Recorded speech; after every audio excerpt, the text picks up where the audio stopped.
نحمده ونصلي ونسلم على رسوله الكريم أما بعد فأعوذ بالله من الشيطان الرجيم بسم الله الرحمن الرحيم وما خلقت الجن والإنس إلا ليعبدون صدق الله مولانا صدق الله العظيم إن الله وملائكته يصلون على النبي يا أيها الذين آمنوا صلوا عليه وسلموا تسليما مل کے محبت کے ساتھ السلام علیکم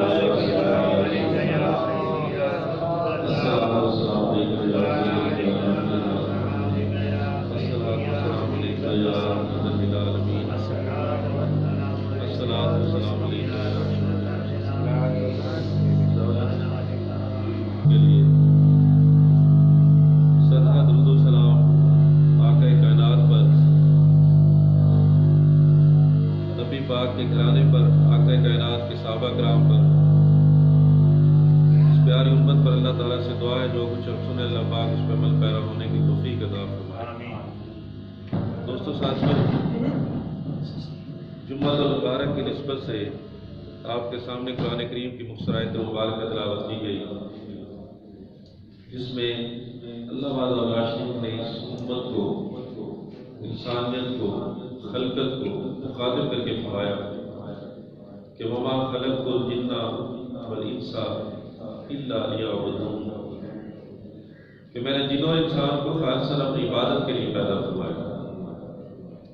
مفسرین اکرام نے، ابن عساکر نے، علامہ جلال الدین سیوطی نے، ابن کثیر میں، مختلف مفسرین نے اس لیعبدون کا ترجمہ کیا ہے، وہ ہے کہ اللہ تعالیٰ کا قرب حاصل کرنا، اس راستے میں چلنا جس سے ہمیں اللہ تعالیٰ کی محبت اور اللہ تعالیٰ کا قرب نصیب ہو جائے۔ وما خلقت الجن والانس الا لیعبدون، رب فرماتا ہے کہ میں نے جن و انسان کو اپنی عبادت کے لیے پیدا فرمایا، اپنا قرب حاصل کرنے کا راستہ سمجھایا۔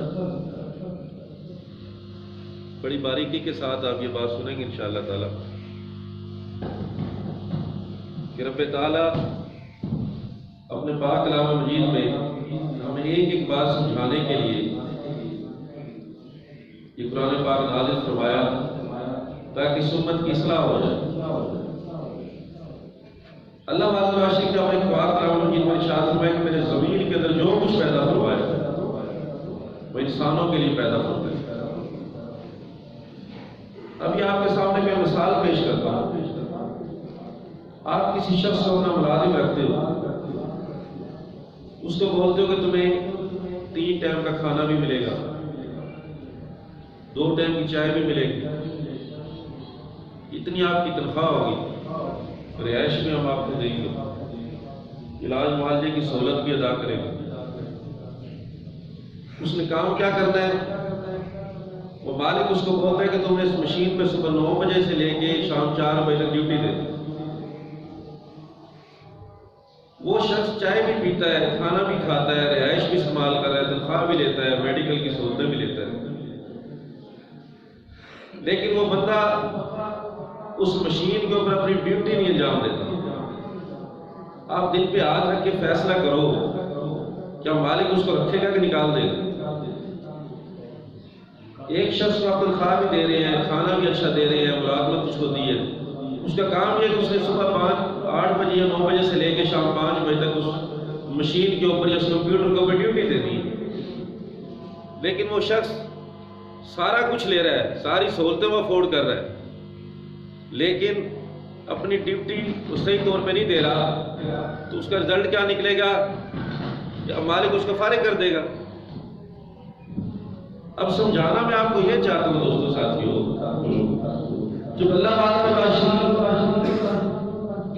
نے انسان کو پیدا کیا، رب نے فرمایا کہ رزق کا مالک میں ہوں۔ رب فرماتا ہے کہ اس کائنات کے اندر تجھے دکھ سکھ غم میری طرف سے عطا کیے جائیں گے۔ اللہ وعلا شریف نے زمین کے اندر جو کچھ بھی پیدا کیا انسان کے لیے پیدا کیا۔ اب انسان کو صحت دی، رزق دیا، آنکھیں دی، کان دیے، سب کچھ عطا فرما دیا، ہم یہ ساری سہولتیں استعمال کر رہے ہیں. اسپیکر پر لگ رہا ہے اللہ بات نے فرمایا کہ عبادت کرو. زمین اللہ نے بچھا دی، آپ کے لیے پانی کا بندوبست کر دیا. رزق کے بارے میں اللہ نے فرمایا اللہ خیر الرازقین، میں رزق کا مالک. رب نے فرمایا کہ میں تجھے خوبصورت انسان بنا کے دنیا میں بھیج رہا ہوں. رب فرماتا من عمل صالحا او ذکر و انثی، تو نیک کام کر چاہے مرد ہے یا عورت ہے، میں تیری زندگی کو گولڈن بنا کے رکھوں. اس کے باوجود انسان ساری سہولتیں استعمال کر رہا ہے لیکن نہیں کر رہا تو اپنے رب کی عبادت نہیں کر رہا. یہ بڑے دکھ کے ساتھ میں اظہار کروں کہ انسان سارا کچھ اللہ کا دیا استعمال کر رہا ہے. آپ کسی کو اپنا ملازم رکھو اور وہ ڈیوٹی نہ دے، آپ اس کو نکال دیتے ہو. رب تعالیٰ کتنا غفور رحیم ہے. رب فرماتا ہے کہ میں نے تجھے زندگی عطا کی، تجھے میں نے رزق دیا، مال دی، صحت دی، دولت دی، بچے دی، شادی کی، اولاد دی، خاندان دیا، لیکن اس کے باوجود تو میری طرف پلٹ کر نہیں آیا. تو رب فرماتا کوئی بات نہیں، تجھے پھر میں موقع دیتا ہوں. تو ایک دفعہ رو کے مجھے منا لے، میں تیری زندگی کو پاک بنا کے رکھ دوں.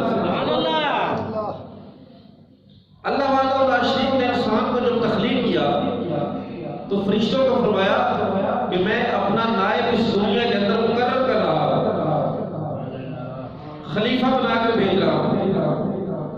فرشتوں نے کہا یہ تو فساد کریں گے، یہ تو جھگڑا کریں گے، خون ریزی کریں گے، یہ تو سود کا کام کریں گے، یہ تو شراب کا کام کریں گے، یہ تو زنا کریں گے، جوا کھیلیں گے، یہ تو ماں باپ کا دل دکھائیں گے، پڑوسیوں کے حقوق کا سب کریں گے، بیواؤں کو ستائیں گے، نماز کا ٹائم ہوگا یہ تو سو جائیں گے.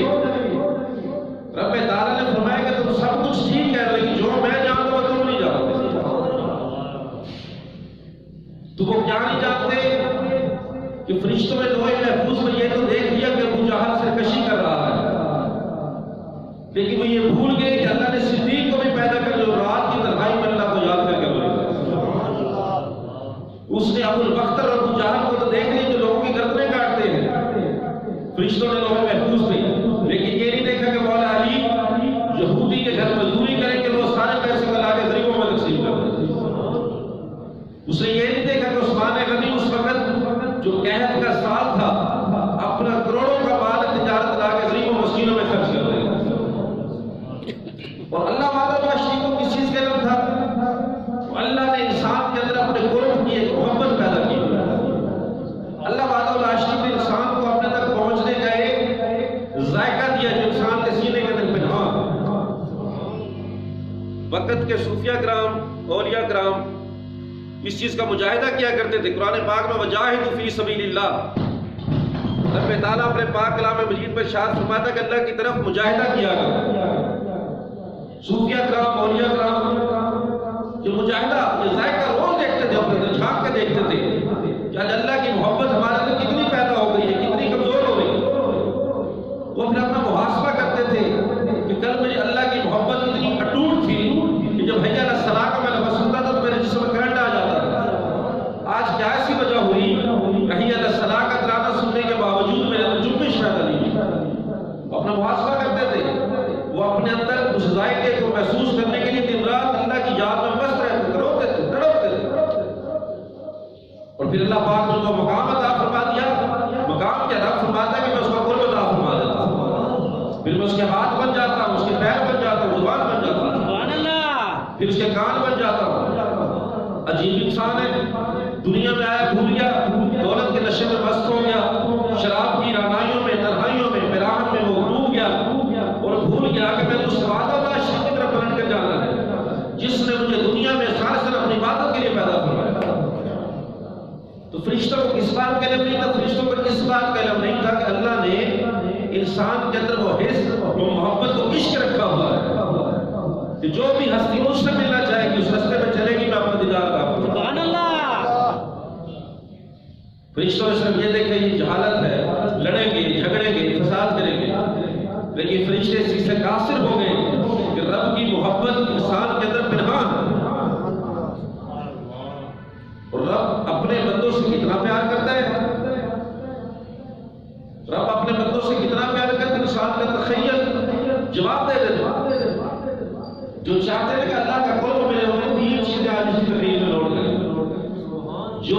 ہے کہ مجھے اللہ کی قرب اور محبت مل جائے، وہ اپنے پلو کے ساتھ یہ چیز باندھ لے جو میں بات آپ کے سامنے درج کر رہا ہوں۔ اللہ سے ہر چیز کی امید اور تقویٰ رکھے، اللہ سے پرامید ہے، اس کے فضل کے خلاف بات نہ سوچے، بس ہر وقت کہ اللہ کا فضل بہت زیادہ۔ سبحان اللہ۔ نبی کی معرفت حاصل کرنے کا سب سے بڑا طریقہ یہ ہے کہ آپ اللہ سے پرامید ہو جائیں کہ میرا رب مجھے تنہا نہیں چھوڑے گا، بلکہ رب تعالیٰ ہر وقت میرے ساتھ رہے گا۔ سبحان اللہ۔ جب آپ رب سے مایوس ہوتے ہیں تو قرآن فرماتا ہے لا تقنطوا من رحمت اللہ، رب فرماتا ہے بندے تو میری رحمت سے مایوس مت ہو، آج تو بیمار ہو گیا ہے، میرے جانور مر رہے ہیں، میری فصلوں کو کیڑا لگ گیا ہے، میرے مویشی کمزور ہو گئے ہیں، میرے معیشت کی کمزوری آ گئی ہے، سب کچھ ہے، لیکن میں تمہیں ایک بات سمجھانا چاہتا ہوں، رب فرماتا ہے لا تقنطوا من رحمت اللہ، میری رحمت سے مایوس مت ہونا، جب میں راضی ہوتا ہوں تو پھر کیا کرتا ہوں، پھر میں تجھے عطا کرتا ہوں۔ سبحان اللہ۔ آج کا مسلمان نشے میں غرق ہو گیا، ایسے میں مست ہو گیا اور وہ بھول گیا کہ رب تعالیٰ نے مجھے اپنی باتوں کے لیے پیدا فرمایا۔ وما خلقت الجن والانس الا لیعبدون، وہ ذائقہ کدھر چلا گیا؟ پہلے دور کے صوفیہ کرام، اولیاء کرام لوگ تڑپتے تھے، اپنے اندر جھانکتے تھے، آج مجھے اللہ کی محبت اتنی پرکشش کو نہیں مل رہی، وہ ڈھونڈتے تھے وہ راستہ جس سے اللہ اس کو مل جائے، اور اللہ سے اچھی امید رکھیں کہ اللہ پاک آپ کو کبھی مایوس نہیں کرے گا۔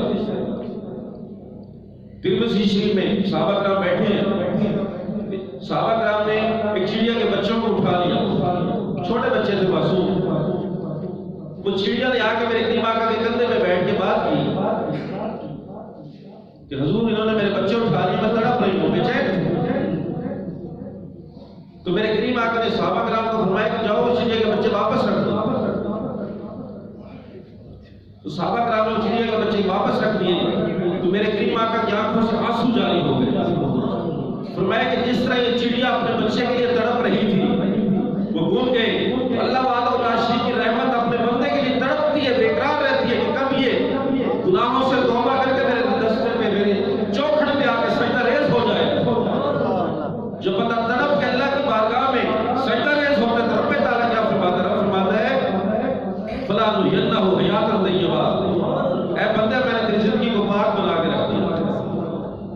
وہ ہمارے اندر وہ جو ذوق تھا وہ ختم ہو گیا ہے، وہ جو عبادت کا مزہ تھا، وہ جو لطافت ہمارے اندر تھی وہ ختم ہوتی جا رہی ہے۔ اسی بنا پہ آج یہود و نصارہ ہمیں غلام بنا رہے ہیں۔ جنگ بدر کے اندر کیا تھا؟ ایمان اس حد تک پہنچ گیا تھا کہ صحابہ کرام نے فرمایا کہ اگر آپ پہاڑ کے ساتھ فرمائیں گے تو پہاڑ کے ساتھ تک ہو جائے گا۔ آج کے مسلمان کمزور ہو گئے، اللہ کی معرفت اس وقت آپ